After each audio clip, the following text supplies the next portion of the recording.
தமிழ் பாதை நேயர்களுக்கு வணக்கம். இந்த காணொளியில் திருப்பூர் மாவட்டத்தில் உள்ள 8 சட்டமன்ற தொகுதிகளின் வேட்பாளராக வாய்ப்புள்ளவர்களின் உத்தேச பட்டியலை பார்க்கலாம். முதலாவதாக திருப்பூர் தெற்கு தொகுதியை பார்க்கலாம். கடந்த 2021 சட்டமன்ற தேர்தலில் இங்கு திமுக வேட்பாளர் செல்வராஜ் அவர்கள் சுமார் 5,000 வாக்குகள் கூடுதலாக பெற்று வெற்றி பெற்றார். அதிமுக சார்பில் போட்டியிட்ட குணசேகரன் அவர்கள் 71,000 வாக்குகளும், மக்கள் நீதி மய்யம் சார்பில் போட்டியிட்ட அனுஷா அவர்கள் 10,000 வாக்குகளும் பெற்றார்.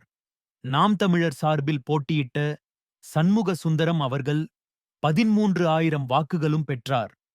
இந்நிலையில் 2026 தேர்தலில் இங்கு திமுக சார்பில் மீண்டும் செல்வராஜ் களம் இறங்குவர் என தெரிகிறது.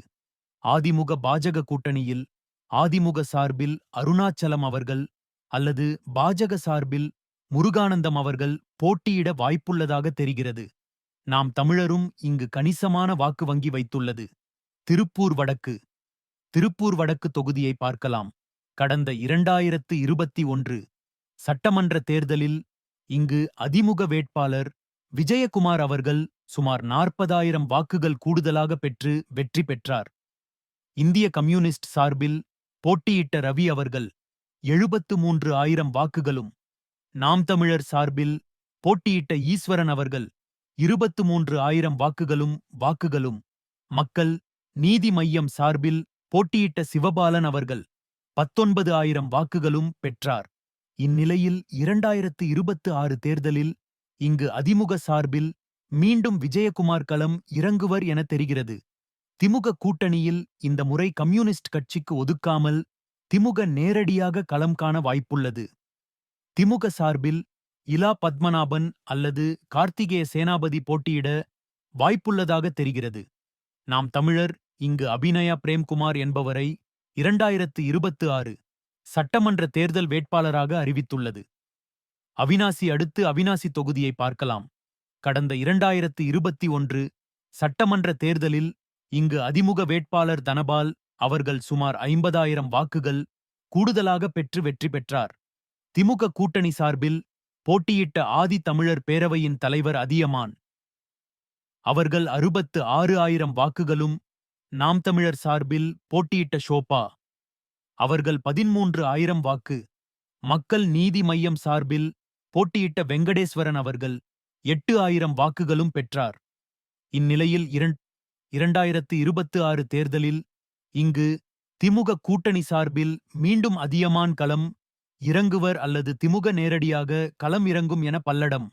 அடுத்து பல்லடம் தொகுதியை பார்க்கலாம். கடந்த 2021 சட்டமன்ற தேர்தலில் இங்கு அதிமுக வேட்பாளர் எம். ஆனந்தன் அவர்கள் சுமார் 32,000 வாக்குகள் கூடுதலாக பெற்று வெற்றி பெற்றார்.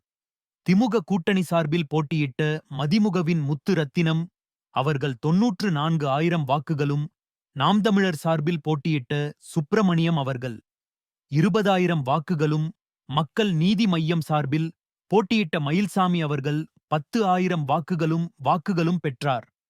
இந்நிலையில் 2026 தேர்தலில் இங்கு அதிமுக சார்பில் மீண்டும் எம். ஆனந்தன் களம் இறங்குவர்.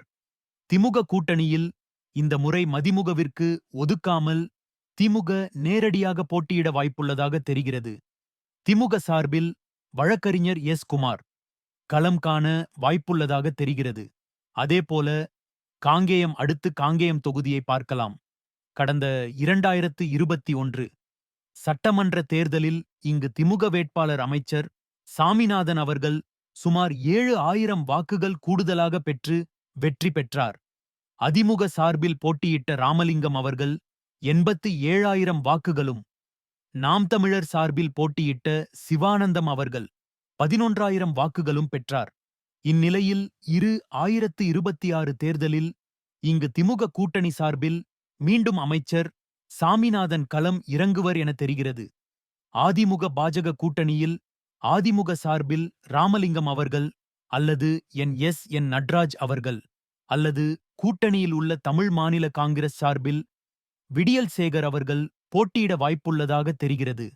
நாம் தமிழர் சார்பில் நாடாளுமன்ற தேர்தலில் களம் கண்ட மருத்துவர் கார்மேகம் அவர்கள் போட்டியிடுவார் என அக்கட்சி தலைமை அறிவித்துள்ளது. தாராபுரம். அடுத்து தாராபுரம் தொகுதியை பார்க்கலாம். கடந்த 2021 சட்டமன்ற தேர்தலில் இங்கு திமுக வேட்பாளர் அமைச்சர் கயல்விழி செல்வராஜ் அவர்கள் வெறும் 1400 வாக்குகள் கூடுதலாக பெற்று வெற்றி பெற்றார். பாஜக சார்பில் போட்டியிட்ட எல். முருகன் அவர்கள் 89,000 வாக்குகளும், நாம் தமிழர் சார்பில் போட்டியிட்ட ரஞ்சிதா அவர்கள் 7,000 வாக்குகளும் பெற்றார். இந்நிலையில் 2026 தேர்தலில் இங்கு திமுக கூட்டணி சார்பில் மீண்டும் அமைச்சர் கயல்விழி செல்வராஜ் அவர்கள் களம் இறங்குவர் என தெரிகிறது. அதிமுக பாஜக கூட்டணியில் அதிமுக புதுமுக வேட்பாளர் அல்லது பாஜகவின் எல். முருகன் அவர்கள் மீண்டும் போட்டியிட வாய்ப்புள்ளதாக தெரிகிறது.